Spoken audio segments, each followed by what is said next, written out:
Bonjour bien-aimés dans le Seigneur Jésus-Christ, que Dieu vous bénisse. C'est encore une fois le frère Barouani.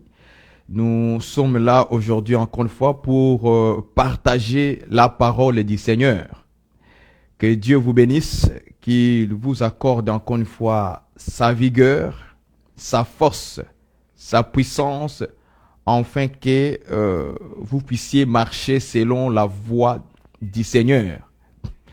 Mais avant de commencer ces moments, nous allons d'abord invoquer le nom du Seigneur Jésus-Christ avec nos cœurs purs. Là où vous êtes, nous allons prier le Seigneur. Prions ensemble au nom du Seigneur Jésus. Éternel Dieu, notre Père céleste, nous te disons merci. Nous te rendons grâce pour ton amour, ta bonté et ta fidélité. Te disons merci, Dieu de gloire, pour tous tes bienfaits dans nos vies et dans la vie de tout à chacun de nous, Seigneur. Dans l'Église, tu ne cesses de verser ta bénédiction. Et encore une fois aujourd'hui, Seigneur, nous contemplons ta gloire. Une gloire, Seigneur notre Dieu, que tu as versée dans l'Église. Cette gloire qui est la chevelure de la femme de l'Église, avec laquelle, Seigneur, nous avons une beauté extraordinaire. Seigneur, merci de nous avoir donné ces voiles merveilleux. Merci Seigneur notre Dieu, toi qui nous as revêtus de tes cheveux. Et aujourd'hui Seigneur, si nous pouvons encore une fois marcher avec fidélité, c'est à cause de ces cheveux de joie que tu nous as donnés Seigneur, qui fait notre beauté sur l'église. Je te remercie Seigneur parce que tu nous as donné des yeux comme celles de la colombe. Car les yeux de la femme sont comme la colombe. Nous te disons merci, c'est par ces yeux Seigneur de la colombe que nous voyons, Seigneur notre Dieu, ta gloire, que nous voyons ta fidélité, que nous contemplons ton amour, ta face, ta gloire, Seigneur. Nous te disons merci, mon Dieu, mon roi, de nous avoir donné ces yeux, les yeux comme la colombe, pour que nous puissions voir. Merci, Seigneur, toi qui as oint nos yeux. Nous te bénissons, Dieu de grâce. Tu es plein d'amour, de fidélité. Merci, mon Dieu, mon roi, pour tous les combats que nous menions sur la terre, et que c'est toi qui combats pour nous, Seigneur Jésus-Christ. Nous te disons spécialement merci, Seigneur Jésus. Merci pour tous tes bienfaits. Merci pour ta fidélité au milieu de tes serviteurs et de tes servantes. Nous te disons merci, Seigneur Jésus, pour les souffles de vie, la bonne santé, le courage. Merci, Seigneur Jésus. Merci pour la parole que tu nous adresses encore une fois aujourd'hui. Au nom de Jésus. Ainsi nous avons prié. Amen. Que le Seigneur nous assiste dans son amour, dans sa fidélité, dans sa volonté. Que Dieu de grâce soit avec nous aujourd'hui. Pour vous signaler, vous voyez qu'aujourd'hui, je voulais être assis, que je puisse m'asseoir un peu, que nous allons nous partager avec vous sur la parole de Dieu. Sur la parole de Dieu. Nous sommes en train de faire une étude sur le béatitude de Matthieu chapitre 5. Dans Matthieu chapitre 5, on nous a cité à peu près 8 béatitudes. Mais moi, j'en prendrai seulement 5 selon les 5 jours de la semaine. J'en prendrai seulement 5 que nous allons préparer et que nous allons partager avec vous.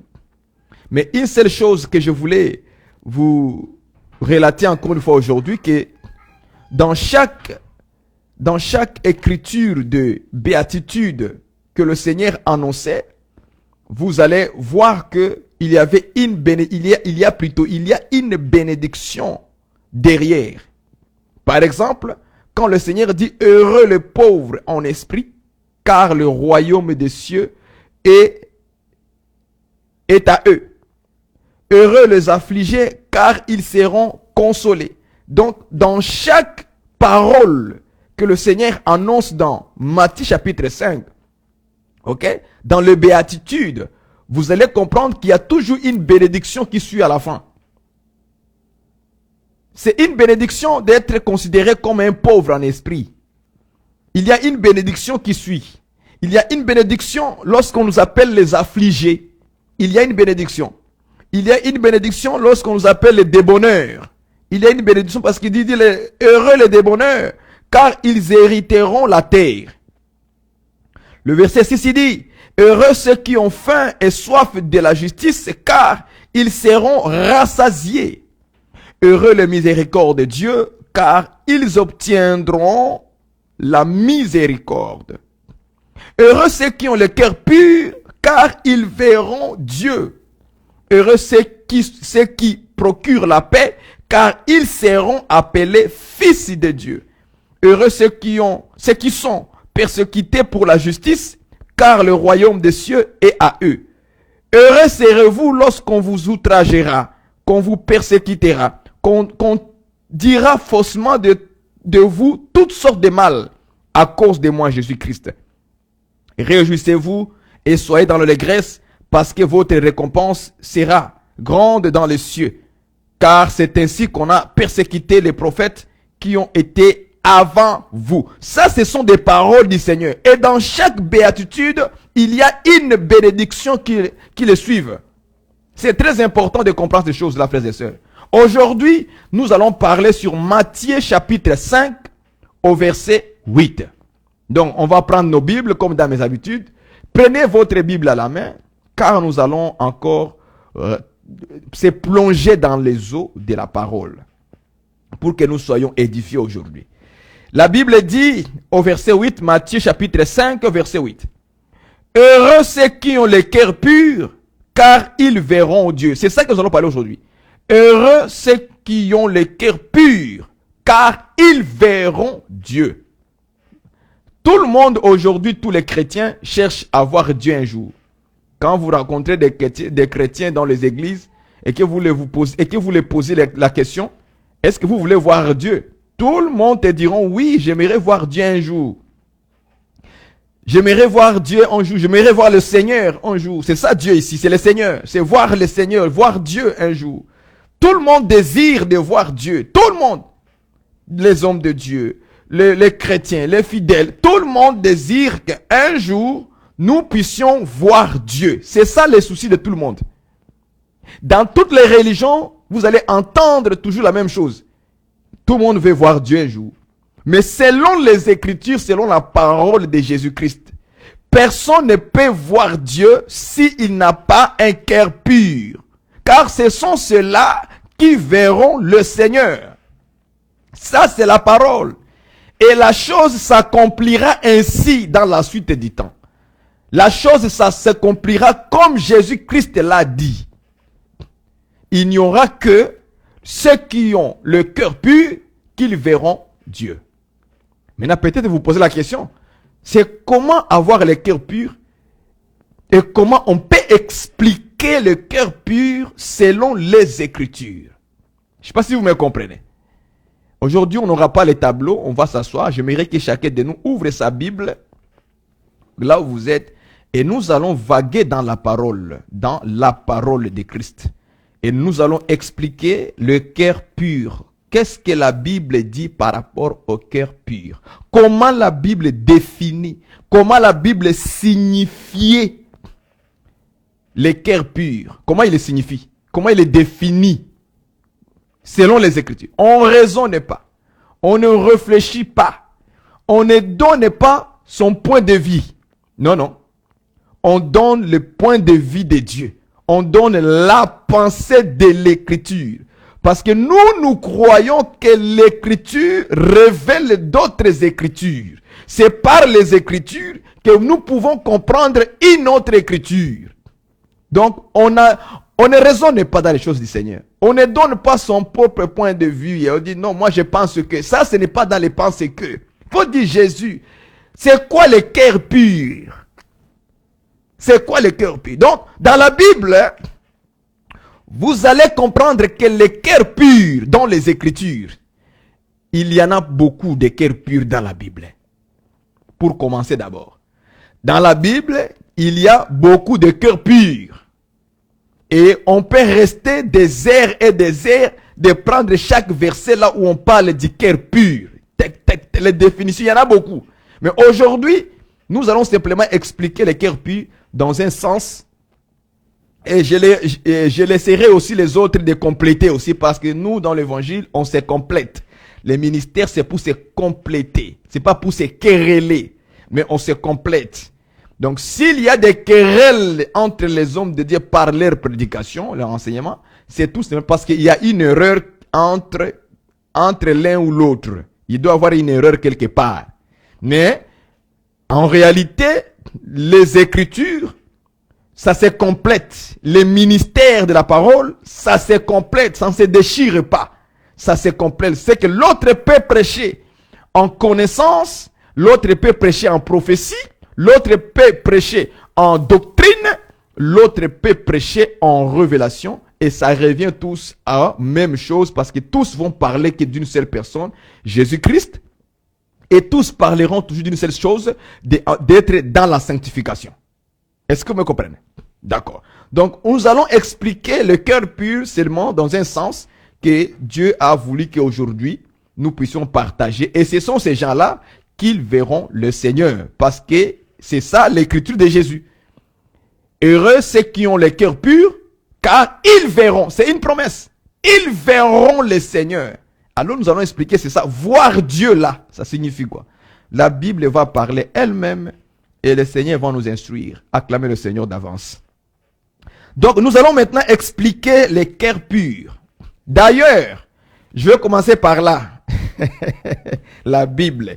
Je vais d'abord commencer par là. Quand on parle du cœur pur, nous allons ouvrir notre Bible dans le livre des Proverbes, chapitre 27.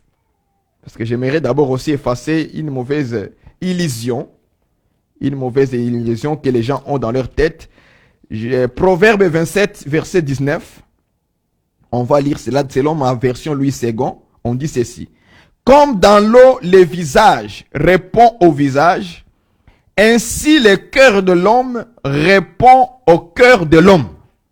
Vous avez vu ça? Dans d'autres versions, on dit, ainsi le cœur de l'homme répond à l'homme. Dans la version Louis II 1910, on dit, le cœur de l'homme répond au cœur de l'homme. Je vous dis que dans d'autres versions bibliques, on dit, le cœur de l'homme répond à l'homme. Est-ce que vous voyez ça? C'est-à-dire, ce que le cœur est en train de désirer, ce que le cœur est en train de vouloir faire, ce que le cœur est en train de penser, quand vous regardez l'homme, c'est exactement ce que son cœur est. Parce que le cœur de l'homme répond à l'homme ou répond au cœur de l'homme. C'est la même chose. Est-ce que vous voyez ça? C'est que quand vous voyez un homme marcher, il manifeste les œuvres, il manifeste des caractères, des comportements genre. Comprenez que c'est ça ce qui est son cœur. Est-ce que vous me comprenez? C'est ça la parole, frère.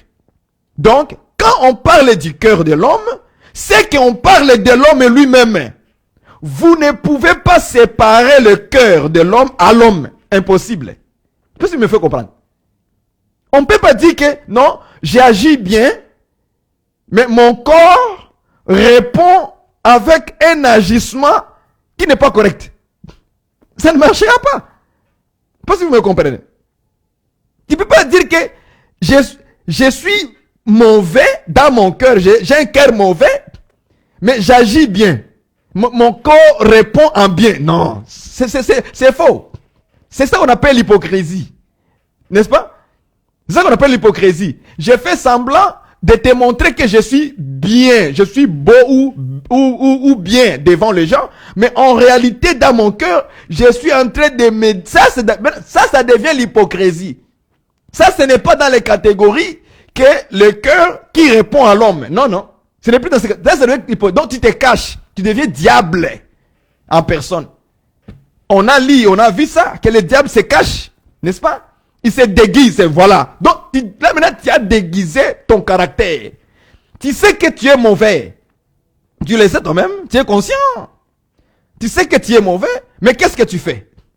Tu te caches, tu te camoufles, comme on a dit. Tu te camoufles. Donc, tu montres une fausse image devant les gens. Tu présentes un faux comportement, un comportement qui est aux yeux des hommes correct, mais le cœur de l'homme, ton cœur dit que tu as de la haine contre la personne. Ton cœur sait que, de toute façon, moi je ne l'aime pas. C'est comme ça que tu as de parler à ton cœur. Mais pour faire semblant devant la personne, Bonjour. Allô, ça va bien, bonjour. Vous voyez, ça on appelle ça maintenant l'hypocrisie. Ça c'est l'hypocrisie. Ça c'est camouflage. C'est maquillage. Ça c'est être hypocrite. Et la Bible dit selon la parole de bien-aimé Paul, quand il a repris Pierre, qu'est-ce qu'il a dit? Pierre, tu es hypocrite. Pourquoi? Il dit, parce que tu ne marches pas dans la vérité. Vous voyez ça maintenant? C'est que quelqu'un qui ne marche pas dans la vérité, on l'appelle hypocrite. C'est son nom. Il y a des gens qui ont des noms comme ça. Spirituellement parlant, il y a des frères, des sœurs qu'on appelle hypocrites de manière spirituelle. Pourquoi? Parce qu'il ou elle ne marche pas dans la vérité. C'est ça qu'on appelle la définition des hypocrites dans la Bible. Donc, quiconque ne marche pas dans la vérité, c'est un hypocrite comme un grand pharisien. C'est que quand Jésus appelle les pharisiens des hypocrites, parce que les pharisiens ne marchaient pas dans la vérité. Or, qu'est-ce que Pierre avait fait pour qu'on lui traite d'hypocrite? Une personne qui ne marchait pas dans la vérité. Qu'est-ce que Pierre a fait? Dès que Pierre a vu, Pierre était en train de manger avec les païens, les peuples des nations, des chrétiens qui étaient des nations qui venaient de se convertir au Seigneur. Alors, dans la loi de Moïse, il était interdit que les Juifs se mangent avec les païens. Alors, Pierre a commencé à manger avec les païens. À manger avec ces chrétiens des païens, dans leur langage des Juifs. Dès qu'il a vu les Juifs venir, il s'est esquivé. Il a fait semblant comme s'il ne mangeait pas avec eux. Alors, Paul le regardait comme ça. Il dit, ah bon, hypocrite, tu ne marches pas dans la vérité. Vous voyez ça? Donc, il a voulu se cacher, se camoufler, faire semblant comme... Non, je n'étais pas avec eux, je ne mange pas avec eux. Parce que les frères juifs sont arrivés, là où il était. Vous voyez ça maintenant? Ça, c'est l'hypocrisie. Et l'hypocrisie, à ce moment-là, on doit te traiter que frère, tu es hypocrite. Il y a des gens qui n'aiment pas qu'on dise leur propre nom de leur caractère. Laissez-nous vous dites votre nom. Mais si tu es une sœur impudique, qu'est-ce qu'on va faire? On va t'appeler adultère, impudique. C'est ton nom. Tu te fâches pourquoi? Pierre, on l'a traité de hypocrite. Tu ne marches pas dans la vérité. Toi qui es juif, et tu veux forcer les païens de judaïser. C'est comme nous aujourd'hui. Nous voulons que les païens qui marchent qui sont dans le péché, qui deviennent maintenant aujourd'hui des chrétiens. Mais nous-mêmes d'abord, quand on se regarde. Hein? Quand on se regarde, frères et sœurs. Tu es conscient, ma sœur? Tu es conscient, mon frère? Vous voyez? Vous êtes conscient de votre propre vie. Vous êtes conscient de ton entourage. Vous êtes conscient, frère. Ma sœur, tu es conscient de toutes ces choses. Tu es conscient de ta propre vie. Regarde-toi. On est en train d'avancer cette année. Vous avez déclaré dans vos églises que cette année, l'année de la prospérité. Mais la vie que tu mènes, ce n'est pas une vie de prospérité d'abord spirituellement dans ta propre vie. Le péché règne. Or, l'Écriture nous dit de dominer le péché. De faire mourir les œuvres de la chair. Tu ne peux pas dominer, tu ne peux pas régner, tu ne peux pas prospérer physiquement si réellement ta vie n'est pas d'abord conformément à la voie du Seigneur. La prospérité véritable d'abord doit être spirituelle. Et après, les matériels, les physiques sera touché aussi dans ta vie. Et Dieu te bénira aussi parce qu'il te voit, tu es fidèle. Dans sa parole, tu pratiques la parole, tu vis la parole. C'est ça que les pasteurs devaient vous enseigner dans les églises d'abord. Pas des millions d'euros que tu dois gagner. Non. D'abord, la parole de Christ. La parole de Dieu doit régner, doit être notre prospérité dans notre cœur. Avant toutes les prospérités physiques qui ne sont pas aussi mauvais pour notre vie sur la terre, bien sûr. Chacun de nous veut devenir, avoir de l'argent, avoir de ceci, avoir cela. C'est le désir de chacun. Mais d'abord, dans notre pensée, nous les enfants de Dieu, c'est d'abord la parole comme notre prospérité. Parce que Dieu est notre richesse. Dieu est notre or. C'est l'or que nous avons, c'est Dieu. C'est la parole. C'est de l'argent que nous avons, c'est la parole. C'est d'abord ça qui doit d'abord obtenir, faire régner ça dans notre cœur, dans notre vie. Les restes vont venir après. Amen. Donc, dans Proverbe, on nous dit d'abord que le cœur de l'homme répond au cœur de l'homme. Donc, le cœur de l'homme répond à l'homme. C'est juste pour effacer d'abord dans la pensée de beaucoup de gens aujourd'hui, ceux qui pensent que dans 2 Samuel, je vais prendre 1 Samuel, chapitre 16, verset 7. 1 Samuel 16, verset 7. Je lis avec vous. L'Éternel dit à Samuel, ne prends point garde à son apparence et à la hauteur de sa taille, car je l'ai rejeté. L'Éternel ne considère pas ce que l'homme considère. L'homme regarde ce qui frappe les yeux, mais l'Éternel regarde au cœur. Vous voyez ça? On vient de lire dans Proverbe. On nous dit que le cœur de l'homme répond à l'homme. C'est le cœur de l'homme qui répond à l'homme. Et Dieu regarde le cœur de l'homme. Et qu'est-ce qu'il voit? Il voit que son cœur lui répond. C'est-à-dire, vous ne pouvez pas dissocier ton cœur et toi-même. C'est impossible.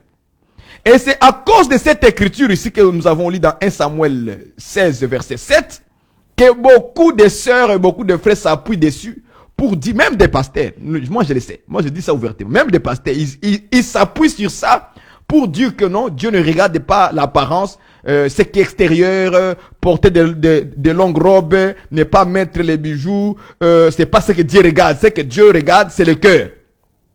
C'est comme si pour eux, quelqu'un peut avoir un bon cœur, mais les œuvres qu'il fait là, c'est mauvais, Dieu ne regarde pas ça, donc il peut faire sa vie. Vous voyez? En fait, il y a une confusion. Voilà pourquoi dans l'église, nous devons aussi faire les efforts d'avoir ces ministères-là. Vous voyez, les ministères des doctorats, c'est pour amener la précision des choses aussi. Là où les gens ne voient pas clair, un docteur doit être capable d'amener la lumière dans... Même les mots. Il doit savoir placer chaque mot à sa place. C'est ça être un docteur. Il est là, le Seigneur lui ligue ses ministères pour aider à la connaissance. Parce que pour Dieu, la connaissance est très importante aussi dans l'église. Il y a les gens qui ignorent le ministère des docteurs. Mais le ministère des docteurs est très important. Voilà pourquoi il est parmi les 5 dons ministériels. Les 5 dons de la parole. Les docteurs. Pourquoi? Toutes les 5 dons, c'est très important dans l'église. Ils sont très importants. On ne peut pas ignorer les prophètes. On ne peut pas ignorer même un évangéliste. Voilà pourquoi le Seigneur l'a mis parmi les 5 dons. Et chacun doit faire son travail pour amener la lumière au peuple de Dieu, aux enfants du Seigneur Jésus-Christ. Vous voyez ça? Donc le ministère des docteurs, c'est pour amener la précision des mots, des phrases, des expressions. Parce que lui, c'est un enseignant. Lui, Dieu lui donne la capacité de comprendre même un petit mot. Vous voyez? Quand les gens s'appuient là-dessus, ils s'appuient, Dieu regarde le cœur. Donc, Dieu pour vous ne regarde pas le corps. Hein? Donc, Dieu, il s'en fout du corps. Dieu néglige le corps. Dieu rejette le corps. Qui a créé le corps? On prend l'écriture. Luc chapitre 11. Je suis en train d'abord de nettoyer cette philosophie-là. Luc chapitre 11. Regardez ce que la Bible dit dans Luc chapitre. La Bible va vous répondre. Va répondre à ceux qui disent que Dieu regarde le cœur. Il ne regarde pas ce qui est extérieur. C'est vraiment archi faux parce que les Écritures vont se contredire. Ils vont se contredire. Luc chapitre 11, verset 39.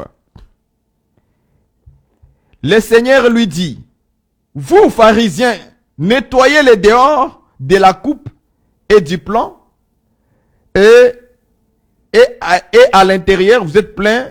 Non, vous nettoyez les dehors de la coupe et du plan, et à l'intérieur, vous êtes plein de rampines et de méchanceté. Verset 40, soulignez ça, le verset 40, c'est insensé. C'est lui qui a fait les dehors. N'a-t-il pas fait aussi les dedans?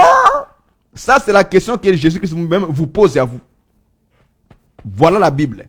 Ça, c'est la Bible. J'aime ma parole, j'aime la parole, j'aime la parole. Ça, c'est la Bible. J'aime la parole comme ça. C'est lui qui a fait les dedans. C'est lui qui a fait les dehors. N'a-t-il pas fait aussi les dedans? C'est-à-dire, c'est la même personne qui a fait le cœur, c'est la même personne qui a fait aussi le corps. C'est la même personne. Ce n'est pas deux personnes, c'est la même personne. Donc Dieu ne peut pas négliger les dehors. Non, non. Il ne néglige pas ça. Ça, c'est juste parce que les gens ont mal compris l'écriture de 1 Samuel chapitre 16, verset 7. De quoi il s'agit en réalité là-bas? Il s'agissait de choisir un roi. Ah ouais? Dieu voulait mettre un roi selon son cœur. Alors, Dieu va envoyer Samuel à la maison de Isaïe. Isaïe, c'est le père de David. Et il va aller là-bas, il va voir que le frère de David, là je passe rapidement, le frère de David était costaud et ils avaient la taille haute. Est-ce que vous voyez ça? Voilà pourquoi maintenant Samuel, lui, dans sa tête, il pensait que c'est eux que Dieu a choisi. Quand le premier est venu, ce n'était pas lui. Quand le deuxième est venu, ce n'était pas lui non plus. Quand le troisième est venu, ce n'était pas lui non plus. Et ainsi de suite. Jusqu'à ce qu'on est arrivé à David. Alors Dieu va parler à Samuel pour lui dire, il dit, l'homme regarde ce qui frappe les yeux. C'est-à-dire l'apparence. C'est ça qu'on appelle ça, l'apparence. L'homme regarde l'extérieur. Mais moi, Dieu, je regarde le cœur. Quel cœur? Le cœur, parce que David a été choisi selon le cœur de Dieu. Et c'est ça que Dieu regardait, le cœur. Quelqu'un qui est capable à paître les troupeaux Israël. Est-ce que vous voyez ça? Quelqu'un qui sera capable à paître les troupeaux d'Israël. Selon la voix de Dieu lui-même. Selon la volonté de Dieu. Il le fera selon d'un bon cœur. Est-ce que vous voyez ça? Donc ça n'avait rien à voir avec l'apparence dans le sens de l'habillement comme la doctrine, parce que souvent ce sont des sœurs qui s'appuient sur des choses là pour fuir la doctrine que les apôtres ont enseignée en fait. C'est qu'ils ne comprennent absolument rien. 1 Samuel 16 verset 7 et les autres écritures. Celui qui a fait l'extérieur, c'est le même qui a fait l'intérieur. Celui qui a fait le corps, c'est le même qui a fait aussi le cœur. Donc, vous ne pouvez pas dire que le corps a été créé par un autre Dieu. Le cœur, c'est notre... Et puis, on a mis ça, c'est vraiment un faux enseignement. C'est un enseignement venu tout droit de l'enfer. Le corps et le cœur ont été formés par un seul Dieu, un seul créateur. Donc, Dieu regarde et le cœur. Il sait que ton cœur, ce qu'il dit, ce qu'il fait, ce qu'il s'habille, c'est exactement ce que ton corps a été de faire. Quand ton cœur décide à manger du poisson avec du riz, mais ton corps va faire quoi? Il va agir. La main va aller chercher du poisson. La main va aller chercher du riz. Donc le corps répond à ce que le cœur a désiré. J'ai désiré de m'habiller en boubou. Ça c'est dans mon cœur. Hein? Je désire mettre les boubous. Mais il faut que maintenant le main et le pied agissent. Ils vont partir chercher les boubous au magasin, acheter les boubous et on va revenir faire quoi? Mettre les boubous sur le corps. Donc quand nous les hommes maintenant, nous voyons la femme ou l'homme porter les boubous, nous savons que les boubous qu'il porte là viennent de son cœur. Pourquoi? Parce que Proverbe me dit, le cœur de l'homme répond à l'homme. Acclamez le Seigneur. Nous comprenons maintenant que les mini-jupes que tu portes, ma sœur, toi tu n'aimes pas porter de longues robes, tu n'aimes pas porter de longues jupes, tu aimes tout le temps ce qui est en haut des genoux. Et tu as 40 ans, 45 ans toujours. Tu ne vois pas que ta peau commence à vieillir, commence à se froisser, et tu veux montrer tes cuisses à n'importe qui. À qui tu veux montrer ton corps? Moi, je parle ouvertement. Je n'ai pas le temps à cacher la vue des gens. Moi, je parle ouvertement. Je ne me cache pas. Donc, ton cœur répond à l'homme. Est-ce que vous voyez ça? Donc, c'est que nous voyons sur toi. Nous comprenons automatiquement que ces choses-là viennent de son cœur. Veux ou veux pas. Que tu veux, que tu cherches tes propres interprétations, que tu cherches n'importe... Moi, je te dis, la Écriture a déjà dit, Le cœur de l'homme répond à l'homme. Ça lui répond. Ça lui répond encore à son propre cœur, à lui-même. C'est que quand nous te regardons, tout ce que tu as fait, c'est ton cœur qui le fait. Moi, j'aimerais quand même venir un jour que je puisse éclairer le peuple là-dessus. Vous savez l'écriture qui dit dans Jacques chapitre 3 verset 2. L'écriture dit que nous bronchons tous d'une manière ou d'une autre, n'est-ce pas? Nous bronchons tous d'une manière ou d'une autre. Bien aimés dans le Seigneur, écoutez, la plupart des gens croient que broncher là-bas, que c'est accident. Donc, un péché accident. Non, ce n'est pas ce que Jacques voulait dire. Non, non, non. Là, vous avez mal compris Jacques. Voilà pourquoi il y a beaucoup de péchés avec les jeunes frères, des jeunes sœurs. Ils ne sont pas assez dans la parole. Pourquoi? Parce qu'on dit, ah non, je suis tombé, frère. Je fais l'accident. J'ai bronché. Non, broncher là-bas, on viendra expliquer broncher selon Jacques. L'écriture est dans la Bible, dans Psaume 73. Il y a la réponse qui est là. Nous bronchons tous d'une manière. Mais comment tu as bronché, frère? On dit, oh, non, c'est un accident. Je suis tombé par accident. Il n'y a pas d'accident. Ça n'existe pas. Tout ce que tu as fait, c'est le désir de ton cœur, frère, ma soeur.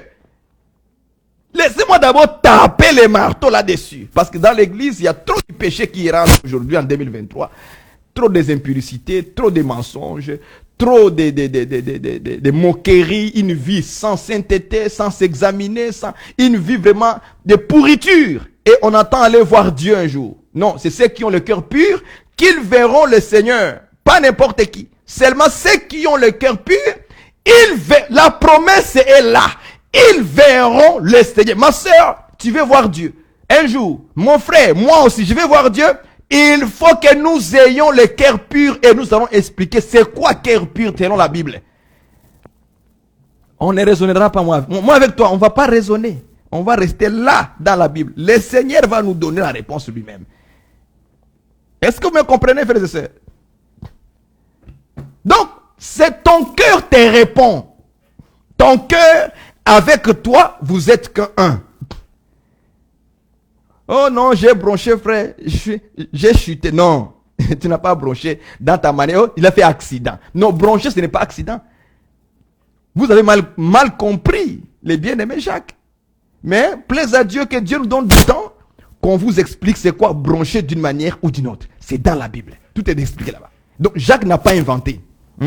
Jacques a ramassé quelque part dans Psaume. Il a ramassé ça. Ah! Donc voilà, nous bronchons d'une manière ou d'une autre.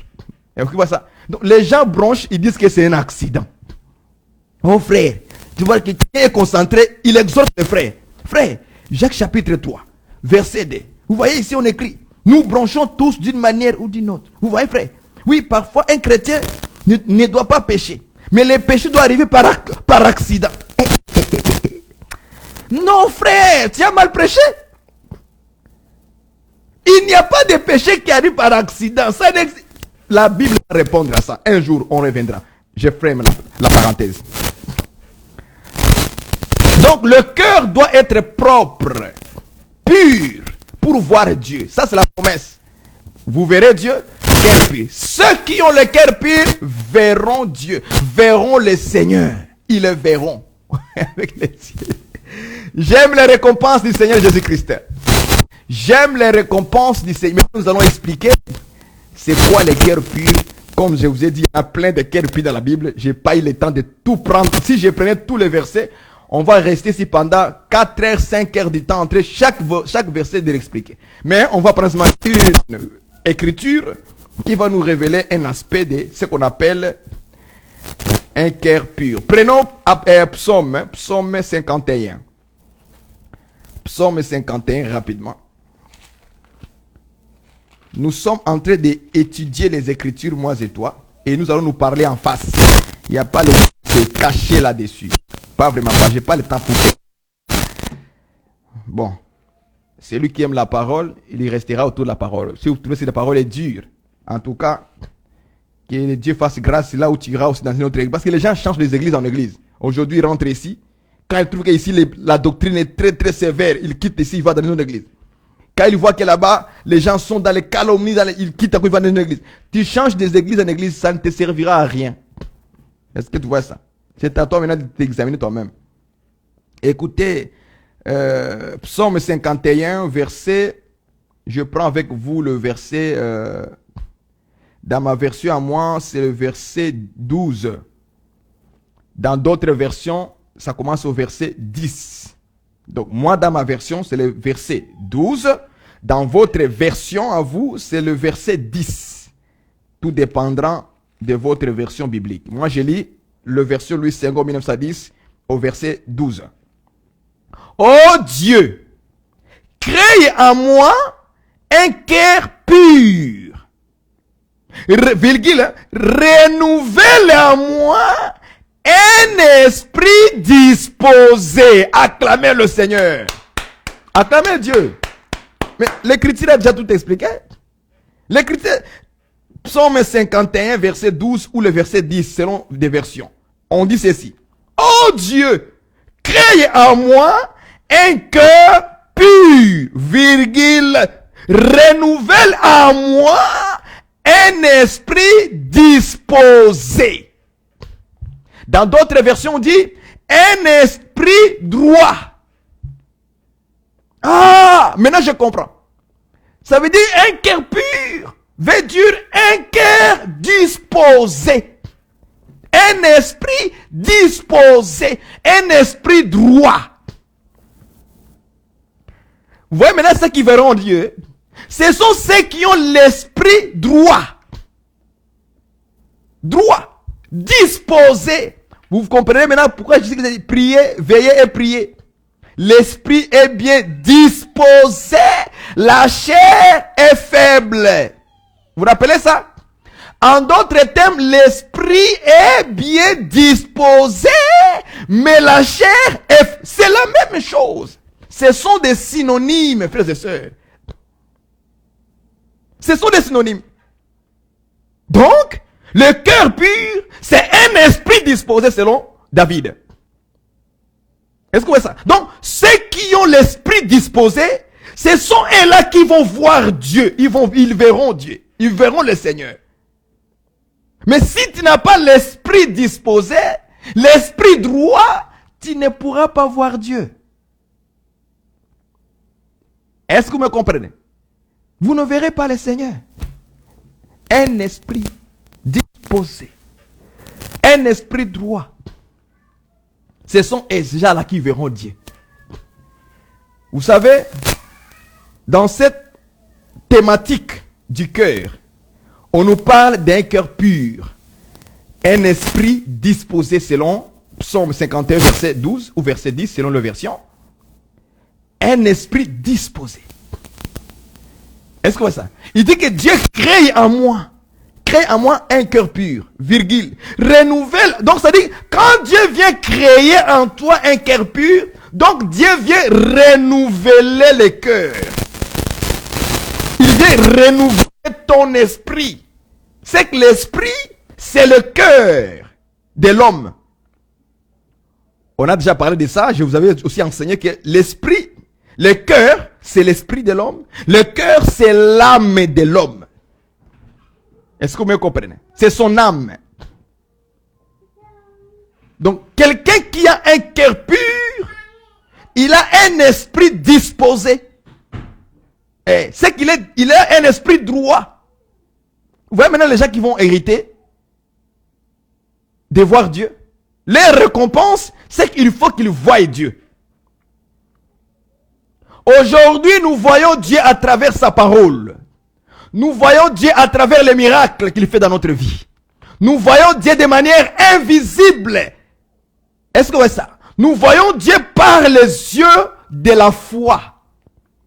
Parce que comme il est écrit, que le juste vivra par la foi. Donc nous voyons Dieu à travers les yeux de la foi.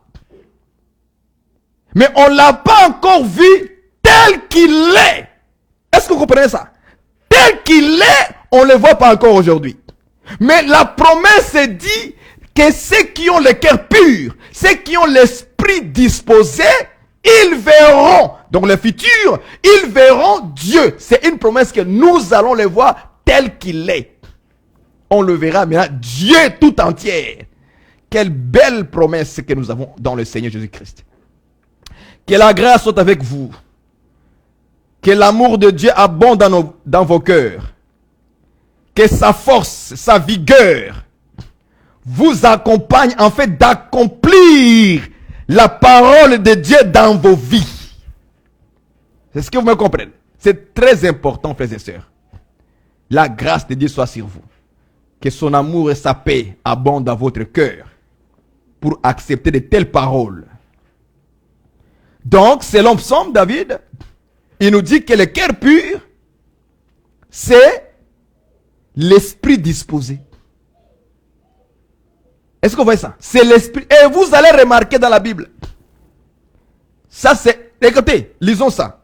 On va rester avec la définition. L'esprit disposé. L'esprit disposé. Regardez ça dans votre... Cœur pur veut dire esprit disposé. Regardez ce que les apôtres ont enseigné par exemple dans 2 Timothée. 2 Timothée, je prends avec vous 2 Timothée. 2 Timothée chapitre 2. Verset 22. Je prends avec vous le verset 22. Fuyez les passions de la jeunesse et recherche la justice, la foi, la charité qui est l'amour, la paix avec ceux qui invoquent le Seigneur d'un cœur. Même pour invoquer le Seigneur, il faut nécessairement que vous ayez un cœur pur. Un esprit disposé, un esprit droit. Vous voyez les gens qui vont voir le Seigneur. Vous voyez les gens à qui Dieu écoute leurs prières. Vous vous posez des questions. Pourquoi le Seigneur n'écoute pas ma prière? Pose-toi toi-même des questions. Le cœur de l'homme répond à l'homme. Est-ce que ton cœur, ta conscience ne te reproche pas toi-même dans ton cœur? La conscience là, ne te reproche pas toi-même? Oui, ça te reproche. Que hier soir, tu as insulté les gens, tu as passé le temps à les insulter au travail. Maintenant, tu viens dans la prière. Vous voyez maintenant les obstacles de nos prières que Dieu n'écoute pas. Il dit, ce qui est prêt, quand vous lisez l'écriture, tu regardes comme ça là, tu restes sur l'écriture, même si tu vas lire ça 1000 fois, tes yeux sont braqués dans l'écriture comme ça. Tu es là, tu lis. Ceux qui invoquent le Seigneur d'un cœur pur. Ceux qui invoquent le Seigneur d'un cœur pur. Ceux qui invoquent... Frère, tu vas te retrouver que c'est toi maintenant qui es fauché dans ta vie. C'est toi-même qui fauche ta propre vie. Toi-même tu bloques tes propres prières. Ce n'est pas encore le diable. Ce n'est pas encore ça, les démons, les sorciers. C'est d'abord toi-même... Tu te présentes devant Dieu avec un cœur souillé. Parce que quand on nous dit un cœur pur, c'est qu'il y a aussi un cœur souillé à côté. C'est qu'il y a un cœur impur. Est-ce que vous voyez ça? Oui, oui, frère. Donc, il y a du côté gauche, il y a cœur pur. C'est-à-dire, le contraire du cœur pur, c'est cœur impur. Cœur souillé. C'est ça le contraire. Je ne peux pas te présenter autre chose. Je ne peux que te présenter le cœur pur et le cœur impur qu'on appelle le cœur souillé. Et nous allons lire un peu le cœur souillé. On va lire les cœurs, on va chercher les cœurs, cherchons les cœurs souillés. Les cœurs impurs, ce sont des cœurs qui ne sont pas disposés. Ils ne sont pas droits, ils sont maladroits. Ça, c'est des cœurs essuyés, des cœurs impurs. Nous allons maintenant chercher dans la Bible, qu'est-ce que signifie les cœurs souillés, les cœurs impurs? C'est quoi? Qu'est-ce qui se passe à l'intérieur du cœur? Je prends Matthieu 15, verset 19. Matthieu 15, verset... Regardez les cœurs souillés. Verset 19. Matthieu 15, verset 19. Les cœurs souillés. Les cœurs impurs. Regardez comment il voit ça. Regardez. Le contraire du cœur pur. C'est du cœur que viennent les mauvaises pensées, le meurtre, les adultères, les impudicités, les vols, les faux témoignages, les calomnies. Voilà les choses qui suivent l'homme. Mais manger sans être lavé les mains, cela ne suit point l'homme. Je prends avec vous Marc chapitre 7, verset 21. Marc chapitre 7, verset 21.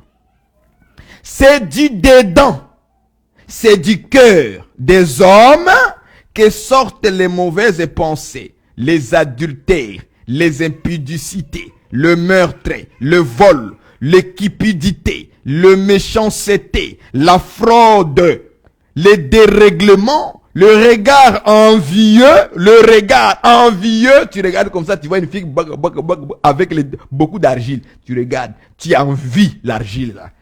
Ah mon frère, que Dieu te délivre. La calomnie, l'orgueil, la folie. Et même la folie est un péché. Un péché que les gens n'en parlent même pas dans les églises, par les hommes de Dieu. Même par les frères. La folie est un péché. On ne vous a jamais parlé de ça. Que parmi les péchés qui suivent l'homme, il y a aussi la folie. Ça, on ne vous a jamais parlé de ça. Seigneur, fais-nous grâce. Éternel des armées, aide-nous, frères. Aide-nous, frère Jésus-Christ. Aide-nous, Seigneur, notre ami. Aide-nous, Seigneur, notre Dieu, que la folie nous quitte dans nos vies. Que la folie nous quitte. Car nous aimons regarder les choses insensées. Les choses qui ne donnent pas gloire en ton nom. Des choses qui nous communiquent le suur, Seigneur. Aide-nous, Père. Toi qui es plein de miséricorde et de grâce. Fais-nous grâce, Seigneur. Que nous quittions la folie de la jeunesse, la folie dans notre vie, la folie de choisir n'importe quelle chose et que nous portons dans notre vie. Seigneur, aide-nous à être des hommes et des femmes sages, des hommes et des femmes sensés qui respectent la parole. Car la folie, c'est le manque du respect à la sainte doctrine, à ne pas pratiquer la parole de Dieu complètement. C'est une folie. C'est une folie, Seigneur. Merci, Dieu de grâce. Nous te bénissons pour ta parole. Sois glorifié pour ton soutien dans la vie de mes frères et sœurs, de tout à chacun de nous, même de tes serviteurs et de tes servantes. Nous prions, Seigneur, que tu accompagnes tout à chacun de nous de quitter la folie, mais de pratiquer pleinement ta parole, la sainte doctrine, qui nous donne la sagesse et l'intelligence.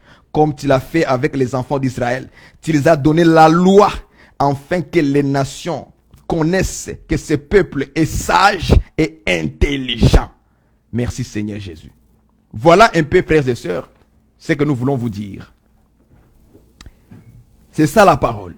Donc, Matthieu chapitre 15, verset 19, nous montre le cœur souillé, le cœur impur. Pardonnez-moi. Il nous montre le cœur souillé, le cœur impur. Le contraire du cœur pur. Et on nous dit que dans un cœur souillé, viennent quoi? Les mauvaises pensées, le meurtre, les adultères, les impudicités, le vol, le faux témoignage. Donc même les faux témoignages suivent l'homme. Ah Seigneur, aide-nous Seigneur notre Dieu de créer des faux témoignages. Mon frère commence à prier. Commence à élever la voix si tu te trouves dans cet état, que le cœur est souillé à cause des faux témoignages. Mon frère, ma soeur, je te demande pardon. Pardon, va devant le Seigneur, pardon, va devant le Seigneur.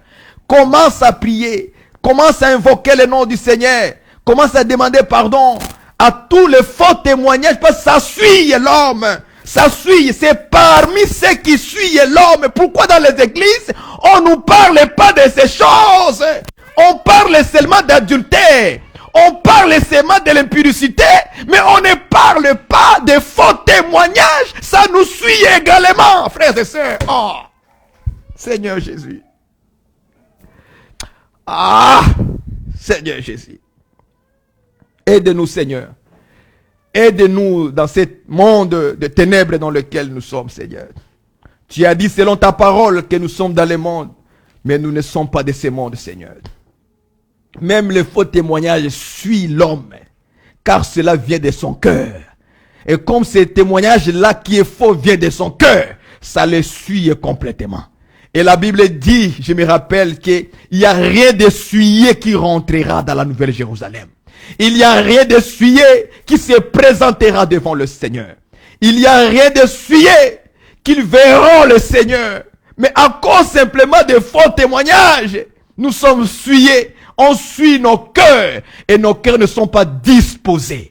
Nos cœurs ne sont pas disposés. Nous n'avons plus un cœur pur, Seigneur. Aide-nous, mon Dieu, mon roi, que nos cœurs ne soient pas souillés, mais que nous ayons un cœur disposé, un esprit bien disposé, Seigneur, un cœur pur, en fait qu'un jour nous puissions te voir. Puissions te voir, Seigneur notre Dieu. Voilà ce qui est écrit. Même les faux témoignages créent la sueur, les calomnies. Alléluia. Merci Jésus. Les calomnies suivent l'homme. Ça suit, c'est ça l'écriture. Quand vous lisez là, vous lisez des petits mots comme ça, tu dois t'arrêter dans l'écriture. Tu lis, tu t'arrêtes. Tu dis les mauvaises pensées. Même les mauvaises pensées suivent l'homme. Quand tu lis comme ça, tu dois t'arrêter, ma sœur, mon frère. Tu dois t'arrêter. Pourquoi tu cours? Tu cours pour aller où? Tu cours dans les révélations des crocodiles?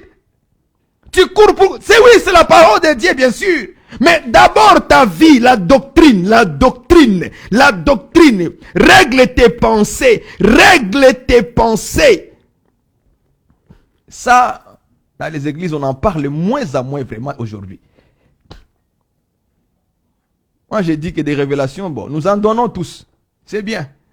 Mais la doctrine, les jours-là, pour aller voir maintenant Dieu, c'est ces jours-là maintenant que tu sauras que est-ce que j'étais dans la doctrine ou dans les connaissances qui m'ont bourré la tête.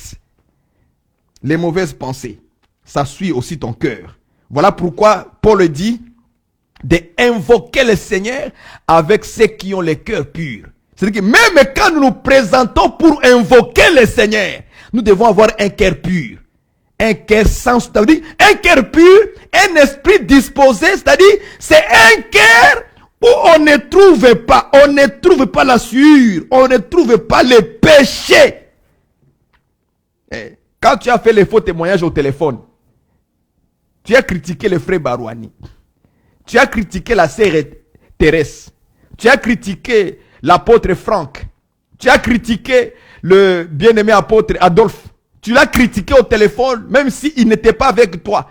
Tu nous as critiqué, tu as critiqué le frère Ghislain, tu as critiqué le frère Jean, tu as critiqué le bien-aimé Jackson, tu as critiqué Wani, la sœur Wani. Pourquoi tu l'as critiqué? Pourquoi? Et en plus, tu as créé même des faux témoins, des choses que la sœur n'a pas dit, n'a pas fait, les choses que le frère n'a pas dit, n'a pas fait. C'est ça que tu es en train de raconter au téléphone. Et après, tu viens à la prière. Voilà pourquoi beaucoup de veillées des hommes de Dieu, Dieu ne répond pas parce qu'au milieu d'eux, il y a des gens là-bas qui ont déjà circulé des faux témoignages entre eux. On vient maintenant, l'homme de Dieu a créé. Il est inspiré maintenant d'amener 3 jours de prière et de jeûne à l'église. Quand les gens viennent, tout leur cœur est souillé. Tout leur cœur sont souillés. Si Dieu ne révèle rien là-bas, ces jours-là, vous ne saurez pas pourquoi Dieu ne nous répond pas. Pas de vision, pas de rêve, pas de quoi que ce soit. Dieu ne parle pas par les prophéties. Tout est calme pendant la prière. Vérifie les cœurs des gens. Vous trouverez qu'il y a quelque chose qui ne marche pas parmi nous. Écoutez frère, arrêtons de blaguer frère. Arrêtons de blaguer avec les choses de Dieu. Arrêtons de blaguer. Vous blaguez trop. Il y a trop de... Regardez dans les églises, c'est comme ça. Il faut vérifier le cœur. On n'invoquera pas le Seigneur avec des cœurs souillés, impurs. Non. C'est impossible pour que Dieu puisse répondre. Il voit toute l'église essuyée.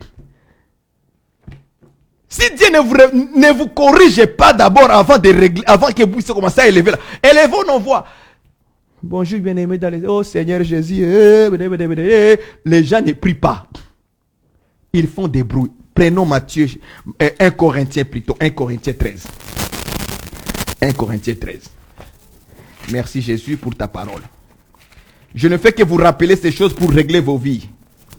Je ne suis pas venu pour vous condamner, mais pour que nous puissions nous examiner ensemble avec vous. 1 Corinthiens 13, verset, juste le verset 1. Quand je parlerai les langues des hommes et des anges, si je n'ai pas la charité, je suis un airain qui résonne, ou une cymbale qui retentit. Et quand j'aurai les dons des prophéties, la science de tout le mystère et toute la connaissance, quand j'aurai même toute la foi jusqu'à transporter des montagnes, si je n'ai pas la charité, si je n'ai pas l'amour, je ne suis rien.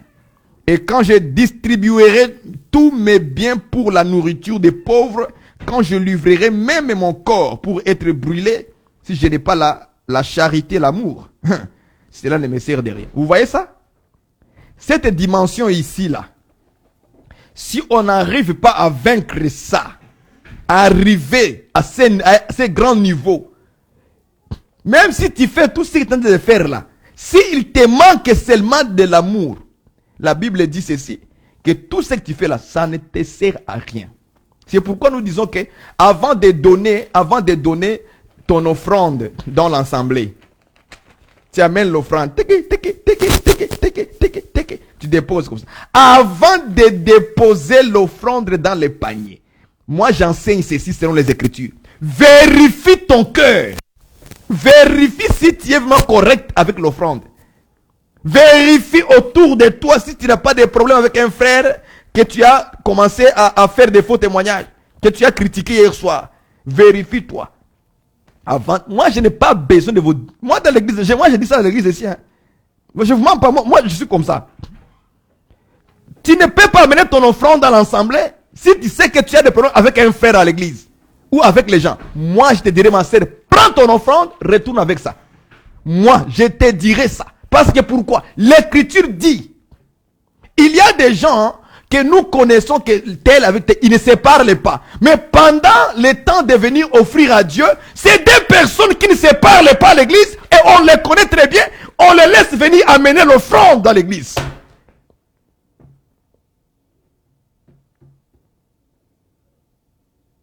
On les laisse, on sait que la sœur Elisabeth et la sœur Ginine, ils ne se parlent pas. Même pas bonjour. Mais pendant l'offrande, Elisabeth, Ginine, vient avec les offrandes aussi. Il dépose dans les paniers. Et le pasteur voit ça et il laisse. Tu es responsable de leur cœur. Tu es le responsable de leurs âmes. Dieu te demandera compte. Tu n'es pas pasteur seulement pour venir recevoir les salaires. Non, non. Tu es aussi pasteur qui est droit. Tu dois avoir un cœur droit, un esprit droit, un cœur pur. Tu le sais. Tu dois les reprendre et tu dois dire, ma sœur Elisabeth, prends ta dîme, prends ton offrande. Ma sœur Janine, prends ton offrande. Je sais que vous deux, vous ne vous parlez pas. On ne peut pas recevoir les offrandes des gens qui ne se parlent pas dans l'église. Retenez votre offrande, retenez ça, prenez ça, allez-y avec ça. Il faut agir comme ça. Beaucoup de pasteurs sont tellement sages. Et leur sagesse là, ça dépasse même les Écritures. Il n'y a pas la sagesse plus que les Écritures. Il n'y en a pas. Ça n'existe pas. Celui qui est contre ça, qui vient me parler. Moi, je dis, il faut agir comme ça. Nous savons que telle personne et telle personne ne se parlent pas dans l'église. Nous allons prendre leurs offrandes et les remettre. Nous voulons notre offrande soit bénie comme un parfum de bonne odeur. Quand l'église je pense c'est l'église de Achaïe, avait aidé Paul, il lui avait demandé de vivre, de nourriture. Est-ce que vous voyez ça? Apôtre Paul a dit ceci, que ce que vous m'avez offert là, était une offrande de bonne odeur devant mon Dieu. Donc, quand les enfants de Dieu donnent les choses aux hommes de Dieu, on appelle ça offrande de bonne odeur. C'est comme ça qu'on appelle ça. Quelqu'un qui vient offrir à Dieu une offrande, mais il ne se parle pas avec sa soeur, avec son frère en Christ. Et il vient offrir, moi, de ma part, je vais prendre l'offrande, je vais te le donner, je dis, prends ton offrande, retourne avec ça à la maison, jusqu'à ce que tu seras réconcilié avec ton frère. Pourquoi? J'ai une écriture. Si tu sais que tu as des problèmes avec ton frère, tu te rappelles que tu as un problème avec ton frère, dépose ton offrande sur l'autel, va régler ça. Aujourd'hui, on n'a pas un hôtel, comment dire, comme dans l'ancien temps là-bas. On n'a pas un hôtel. Parce que quand les Écritures parlent de l'hôtel là-bas, c'est un parabole. C'est un langage. Mais dans la doctrine, on récupère ça. Dans la doctrine. On récupère, lorsque tu connais que toi avec ton frère, vous avez un problème. Prends ton offrande. Est-ce qu'on voit ça? Prends ton offrande. Prends-les d'abord, règle d'affaires, et tu viendras déposer à l'église. Vous voyez comment on agit? Et quand si on ne donne pas les leçons comme ça, les autres frères et sœurs qui sont assis, s'ils ne voient pas le pasteur agir comme ça, qu'est-ce qu'ils vont dire? Que dans l'église, on peut se battre, on peut se quereller, mais on vient offrir à Dieu sans problème. N'est-ce pas? Je n'ai pas besoin de votre argent. J'ai besoin de votre cœur qui soit droit, un esprit disposé. Un esprit disposé. Donc vous comprenez que la raison pour laquelle beaucoup des enfants de Dieu, leurs prières ne sont pas exaucées. Tout simplement parce que ils n'ont pas de cœur pur. Ils ont commencé à embarquer dans la sueur, à suyer leur cœur, à vivre leur plaisir, à envier n'importe quoi. Mais tu ne le verras pas les seigneurs, c'est sûr. Tu ne le verras pas les seigneurs.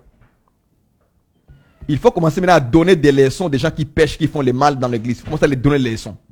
C'est la raison pour laquelle Paul a instruit Timothée en disant, ceux qui pêchent, reprends-les devant tous.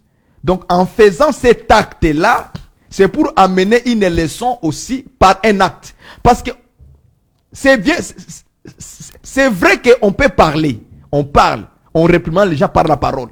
Mais il faut aussi réprimander les gens par les actes. C'est aussi une façon de parler, mais tu parles par les actes. Un pasteur doit savoir agir aussi comme ça. Tu as déjà bon parler une fois, deux fois, trois fois, il n'écoute pas. Et puis il dit frère en Christ. Mais agis. Tu dois agir. Prends ton offrande. On ne peut pas passer ça ici. Parce que tu refuses de te connecter avec ton frère en Christ, avec ta sœur en Christ. Fais un acte. L'acte là, ça va faire apprendre ceux qui sont assis. Ceux qui t'écoutent là. Ils vont dire, ici là, on ne blague pas de... Ici, tu amènes les affaires du péché. On te met là-bas dehors. Tu vois un peu quoi? Tu as parlé avec la parole une fois, deux fois, trois fois, il ne veut pas écouter. Agis maintenant. Il faut maintenant agir par les... L'acte va en reprendre. Voilà pourquoi Paul a dit, reprends ceux qui pêchent, reprends-les devant tous. On peut les reprendre par la parole, on peut aussi les reprendre par un acte. Et ça, tout ça pourquoi? Pour instruire aussi les autres. Pour montrer aussi que ici, si dans d'autres églises, on permet tout le monde, même les prostituées, d'amener les dîmes, les offrandes, ça c'est eux. Mais ici chez nous, c'est la droiture, c'est un cœur pur, c'est la sainteté, c'est la vérité, c'est l'amour. À quoi bon que je puisse offrir 1000 euros, 1000 dollars dans le panier, si je sais que je n'ai pas l'amour envers mon frère? Ça me sert à quoi? C'est ça 1 Corinthiens 13. Même si j'ai ceci, j'ai cela, j'ai ici, je fais ça, je peux aider tout le monde.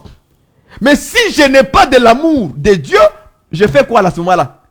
Ça ne me sert à rien. Selon l'écriture, ça ne me servira à rien. Maintenant, quand vous priez, vous invoquez le Seigneur avec des cœurs impurs, des cœurs souillés. Vous pensez que Dieu va écouter? Ce sont des cymbales. Ce sont des qui résonnent. Des bruits. Est-ce que vous voyez ça? C'est des... Et cela ne te sert absolument à rien. Même si j'ai des connaissances, la science de tous les mystères et de toute la connaissance, quand j'aurai même toute la foi jusqu'à transporter des montagnes, si je n'ai pas la charité, l'amour, je ne suis zéro. Je ne suis zéro. Je suis rien. Vous voyez la dimension dans laquelle nous devons augmenter. Vous voyez un peu la dimension. Regardez, frères. Ceux qui verront le Seigneur, ce sont ceux qui ont le cœur pur, l'esprit disposé, l'esprit droit, l'esprit pur. En d'autres termes, on dit un esprit pur. L'esprit pur, un cœur pur, c'est l'esprit, c'est le cœur qui obéit à la parole. C'est le cœur qui est prêt à obéir. Il est bien disposé. Il est droit. Quand Jésus dit quelque chose, il suit. Vous voyez ça? Il suit. Tu dis que tu as reçu le Saint-Esprit. Normalement, tu dois obéir à la voix du Saint-Esprit. Tu dois marcher selon cet esprit. Même la fraude. Dans Marc, il a parlé de la fraude. Frauder. En Europe, il y a beaucoup de frères qui fraudent là-bas. Fraudent les métros. Frauder. Beaucoup de choses. Vous fraudez. Fraude. Car c'est du dedans du cœur des hommes que sortent les mauvaises pensées, les adultères, les impudicités, le meurtre, le vol, la cupidité, le méchanceté, la fraude, les dérèglements, les regards envieux, la calomnie, même l'orgueil. Même l'orgueil suit aussi l'homme. Donc il faut éviter l'orgueil alors. Il faut éviter, oui, il faut éviter l'orgueil. Donc parmi les souillures qui suivent l'homme, le cœur aussi est parmi. Donc, et puis on dit, toutes ces choses mauvaises sortent du dedans et suivent l'homme. Toutes ces choses-là, ça sort à l'intérieur de toi. Et c'est ça qui fait que toute ta vie, tout toi-même. Et c'est pourquoi quand vous allez voir quelqu'un manifester les œuvres, on peut juger les œuvres qu'il manifeste, c'est son cœur. L'impudicité. Quand on voit quelqu'un, donc c'est son cœur qui lui a poussé. L'adultère, c'est son cœur qui lui a poussé. Le meurtre, c'est son cœur qui lui a poussé. Les vols, voler l'argent à la banque, voler dans les magasins au marché, voler à Dubaï, voler dans la capitale d'Abidjan, de Côte d'Ivoire, Abidjan, à Douala. Toi, tu vas au marché, mais pour aller voler seulement. Et tu dis que tu as une soeur, un frère en Christ. Et le dimanche, il vient à l'église, il va élever la voix en train de prier. Dieu n'écoute aucune prière de cet homme-là ou cette femme. Le ciel est fermé. Tu as volé les bijoux dans les marchés. Tu as volé des chaînettes. Tu as volé des tissus. Et les gens volent dans tous les sens aujourd'hui. Même sur l'internet, frère. Tu fraudes, tu voles. J'ai entendu un documentaire très bizarre dans ce temps ici là. Où les femmes, les hommes plutôt, ils sont en Côte d'Ivoire. Mais ils draguent les filles en Europe, en France. Et en plus de vieilles madames. Les jeunes Ivoiriens, des jeunes Ivoiriens draguent des femmes, des vieilles femmes en Europe. Et avec ça, ils sont en train de les mentir sur leur identité. Et les femmes qui sont en Europe, là, le vieillard, ils envoient de l'argent à ces gens-là, comme des fiancés, pour les soutenir. Et qu'est-ce qu'ils font? Ils les soutirent de l'argent. Ils savent qu'on ne va pas se marier avec des vieilles madames comme ça. Moi, je suis là seulement pour les soutirer l'argent. Ça, c'est du vol. C'est voler. Tu voles. Et les femmes aussi, les jeunes filles aussi pareillement. Nous devons les prêcher la parole parce que le monde est en train de péril. On doit les prêcher la parole. Que Dieu les fasse et prier pour eux aussi, vraiment. Il faut prier pour les gens. Il faut prier pour les âmes. Quand Dieu t'envoie dans une mission, toi évangéliste, il faut prier avant d'y aller. Prier que Dieu touche le cœur. Qu'il ait des conversions. Qu'il ait des conversions. Amen. La fraude aussi suit l'homme. Le dérèglement suit l'homme. Le regard envieux, ça suit l'homme. La calomnie, n'en parlons même pas, ça suit l'homme. Donc, chacun de nous doit se voir dans sa position, dans quel péché qui est en train de me suyer. C'est ce que l'apôtre Jacques a dit. Nous branchons tous nous branchons d'une manière. Pourquoi? Parce que quand nous portons l'orgueil, tu as branché. Mais l'orgueil vient d'où? Oh non, c'est un accident. Non, ce n'est pas un accident. L'orgueil, ce n'est pas un accident. Cela vient de ton cœur. Vous voyez ça? La folie. Ah, un sujet qu'on n'a jamais parlé. La folie. Donc la folie, c'est un péché. Ah, il faut qu'on en développe. Il faut qu'on développe la folie comme péché. On va le développer dans la suite du temps. On en parlera. Parce que nous sommes là pour ça. Pour que Dieu puisse nous enseigner davantage les choses du Seigneur. Comment on doit se comporter. Comment on doit marcher. Amen. Que Dieu vraiment vous bénisse. Hein. Nous allons maintenant lire voir Dieu. Psaume. On va prendre le psaume. Parce qu'après on va finir. Voir Dieu maintenant. Et après on close. Puis si Dieu encore nous inspirera sur notre sujet, on en parlera demain. Psaume. Laisse-moi voir.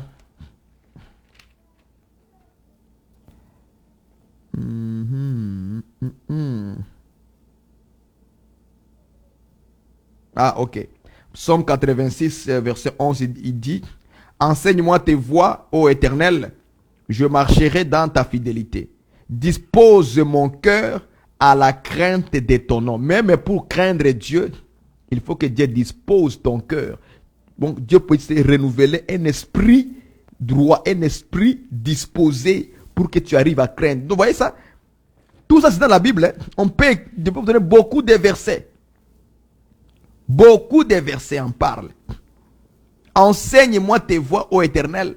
Je marcherai dans ta fidélité. Dispose mon cœur à la crainte de ton nom. Même pour craindre le nom du Seigneur, le nom de l'Éternel, le nom de Dieu, il faut avoir un cœur disposé, un esprit bien disposé. Si tu n'as pas un cœur disposé, tu n'obéiras pas, tu n'auras pas. Voilà pourquoi les gens pêchent comme ils veulent. Et ils viennent à l'église le dimanche. Vous comprenez ça? Et voilà pourquoi les gens vivent leur vie. Et puis ils vont aller prier à la fin de l'année. Pour que Dieu puisse lui bénir cette année aussi. Mais il sait que dans sa vie, la vie n'est pas assez droite. Il n'a pas un cœur disposé. Hein? Mon frère, ma soeur, examine-toi. Regarde la vie. Sache-le que tu es une vapeur. Tu vas partir. Donc avant de partir, répare-toi. Maintenant, nous allons lire les gens qui vont aller voir Dieu. Regardez dans Psaume 24, versets 3 à 4. Qui pourra monter à la montagne de l'Éternel? Qui s'élèvera jusqu'à son lieu saint? Celui qui a le main innocente et le cœur pur et le cœur disposé. Un esprit bien disposé, un cœur disposé. C'est celui-là qui doit aller à la montagne de l'Éternel, dans son lieu saint. C'est-à-dire que le lieu saint de Dieu se trouve à la montagne. Le lieu saint de Dieu se trouve à la montagne. Maintenant, qui pourra y aller là-bas? On pose la question. Qui pourra y aller? La Bible dit que c'est celui qui a les mains innocentes et le cœur pur. Donc, je place moi ça. Et le cœur pur. Donc, ce sont ceux qui ont le cœur pur qui peuvent aller à la montagne, le lieu saint de l'Éternel, de Dieu. Voilà pourquoi ils verront Dieu où? Dans sa demeure, dans sa montagne. À la montagne, ils les verront. C'est eux qui seront capables d'y aller. Donc, ne prétends pas que tu iras au ciel parce que tu donnes les dîmes et les offrandes à l'église. Parce que c'est toi qui soutiens le veuve ou les orphelins à l'église. Tu n'iras jamais au ciel à cause de ça. Parce que tu peux aussi faire ça pour se montrer aux gens. Qui le sait? Que tu donnes tes biens, tes ceci, cela, mais dans ton cœur, tu n'as aucun amour de Dieu en toi. Donc tu le fais pour se montrer aux gens. Tu le fais pour se faire voir aux gens. C'est pourquoi tu prends le temps de faire le bien. Oh, tu es là. Non, tu dois donner le bien sans vouloir se montrer aux gens que je le fais pour que les gens me voient. Tu ne dois pas avoir la pensée mauvaise. C'est déjà souillé. C'est comme ça que les gens suivent leurs offrandes. Ils donnent avec des pensées qui ne sont pas correctes. Chercher la gloire que les gens l'acclament. C'est ça que lui il cherche. En réalité, il est conscient de l'acte qu'il pose. Je fais ceci parce que je veux que les gens fassent voir. Et souvent aujourd'hui, les gens, ils aiment faire montrer les choses ouvertement devant tout le monde. Moi, je vais donner $2 000, $2 000. Parce qu'il sait que dans l'église, personne n'a la capacité de donner 2 000 €, surtout en Afrique. 2 000 €, tu as fait ça où? Donc, il pointe la main parce qu'il veut aider l'église, non? Mais comme on a demandé de cotiser pour que nous fassions quelque chose à l'église, lui dit, Moi, je vais donner $1000. Tout le monde dit, s'il donne $1000, c'est qu'il en a beaucoup alors. Vous voyez ça? Vous comprenez ça? Pourquoi il fait ça? Lui-même, il est conscient dans son cœur, je fais ça parce qu'il veut que les gens le voient, l'entendent, qu'il a de l'argent. Dans ce moment-là, il faut être conscient de ton acte. Dieu a entendu. Le ciel a entendu. Tu as réussi ta gloire. Tu as réussi ta récompense. Ne prétends pas qu'un jour tu iras voir le Seigneur. Tu ne le verras pas. Tu n'as pas eu un cœur pur, un cœur disposé qui doit craindre son nom. Parfois, il y a des choses dans l'église. On n'est pas forcé de se lever, de dire à haute voix. C'est entre toi et ton Dieu. Tu sais que dans l'église, on vous demande d'aider, de cotiser quelques montants pour faire tel travail. Est-ce que vous me comprenez? Tu n'es pas obligé de te lever devant tout le monde et commencer à proclamer. Oui, moi je vais sortir $1000 ou €3000. Non, tu peux rester calme. Tu dis seulement oui, nous allons cotiser. Par la grâce de Dieu, nous allons cotiser. Mais toi-même, tu sais les montants que tu vas donner. Mais comme tu es dans un milieu où les gens n'ont pas assez de moyens, comme par exemple en Afrique. Si moi je quitte le Canada, je pars en Afrique et je vois que dans l'église, on demande le soutien des gens. Vous pensez que moi je vais me lever? Oui, je sais que l'église, parce que la Bible reconnaît qu'il y a des églises pauvres et les églises qui sont riches. La Bible reconnaît ça. Et si je me trouve par exemple au village en Afrique, et là-bas au village, les gens n'ont pas tendance à avoir beaucoup d'argent. Ils sont au village, ils cultivent. Et que je vois que l'église, là où ils prient, ça doit être réparé. Puis là, je dis, moi je vais sortir $3000 américains. Tout le monde me dit, nous-mêmes on n'a jamais touché $3000. Vous voyez un peu quoi? Donc il a beaucoup d'argent. Waouh! Vous voyez? Là, ce n'est pas sage. L'acte que tu veux déposer, ce n'est pas sage. Ce n'est pas sage. Tu peux simplement dire, oui, nous allons cotiser, nous allons donner, selon la grâce du Seigneur, on donnera ce que nous avons. C'est fini. C'est la sagesse. Et tu viens avec l'enveloppe, tu le donnes au responsable qui va récolter la cotisation, tu lui amènes l'enveloppe, tu lui donnes. Bon, ma partie à moi de la cotisation, c'est ça. Et puis lui, maintenant, il va aller faire ce qu'il doit faire, il va mettre dans les montants de cotisation. C'est ça la sagesse. Je vous donne la sagesse, frère. Ce n'est pas tout moi qu'on veut. Moi, je vais donner €5000. Non, parfois, il faut rester calme. Il faut dire, oui, nous allons donner, selon la grâce du Seigneur, on donnera ce que le Seigneur nous a donné. Tu sais par là? Oui, on donnera. Et tu prends ton enveloppe, tu lui donnes au responsable, et tu pars. C'est entre toi et Dieu. Tu as donné avec un bon cœur, sans vouloir chercher que des gloires devant les hommes, pour que tout le monde sache qu'il doit donner comme ça. Non. Mais il y a des gens, il y a des gens eux-mêmes savent que j'ai fait ça pour se montrer. Ils savent, c'est l'orgueil. L'orgueil, ça te suit. L'humilité, c'est quelqu'un qui a un cœur d'humilité, ça veut dire il a un cœur pur. Maintenant, vous voyez les mots. Comment il y a des choses dans la Bible, parfois on lit vite. On ne comprend pas. On lit très très vite. Mais on ne prend pas le temps de lire. La folie, ça suit l'homme. L'orgueil, ça te suit. Voilà pourquoi tu ne rentreras pas au ciel quand tu es orgueilleux. Ça ne te servira absolument à rien. Les orgueilleux, et ils aiment tout ça. Parce qu'ils savent tout. Les orgueilleux. Et ils savent tout. Ils n'ont pas besoin de conseils de quelqu'un. Et ils connaissent tout. Et ils peuvent faire tout. C'est un orgueilleux. Un frère, un ministre qui ne reconnaît pas que dans ce domaine, je ne connais pas, c'est un orgueilleux. Chaque fois, lui, il connaît tout. Ah, je connais ça. Il connaît ça. Donc, lui, il connaît maintenant tout. On ne peut rien lui dire. Il est déjà souillé. Je comprends que c'est la souillure. J'ai entendu un homme de Dieu un jour, il dit que lui, personne ne peut lui conseiller, mais lui, il peut conseiller les gens. J'étais étonné. Il dit, un homme de Dieu qui dit que lui, on ne peut pas le conseiller, mais lui, il peut conseiller tout le monde, mais pas lui. J'ai ri, j'ai dit, voilà, ça c'est la nature d'un orgueil. Il est souillé. Le royaume de Dieu ne rentrera pas. Il ne verra jamais le Seigneur. Regardez, voir le Seigneur. 1 Thessaloniciens et puis on finit. 1 Thessaloniciens chapitre 4 verset 17. Ensuite, nous les vivants qui serons restés, nous serons toujours ensemble enlevés. Nous serons tous ensemble enlevés avec eux sur des nuées à la rencontre du Seigneur dans les airs. Vous voyez ça? Voir Dieu, voir le Seigneur. Donc, on va nous enlever sur la terre. On va nous amener dans les airs. En vivant dans les airs, on va à la rencontre, Donc, on se rencontre maintenant avec le Seigneur, avec Dieu. Et on le voit face à face. Il dit, voici le Seigneur, voici Dieu. C'est lui que nous croyons sans l'avoir vu, comme l'apôtre Pierre l'avait dit.